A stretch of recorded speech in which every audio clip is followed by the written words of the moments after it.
The prophets wrote that every man will be taught by God. Any man who hears from him and learns from the Father comes to me. This does not mean that any man has seen the Father. Only he who is from God has seen the Father. I'm telling you the truth.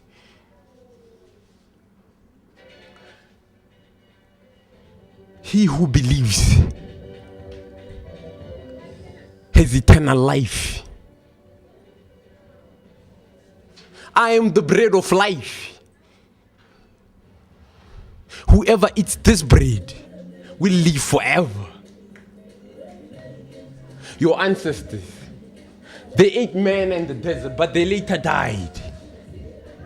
But whoever eats this bread will never die. Whoever eats this bread and drinks my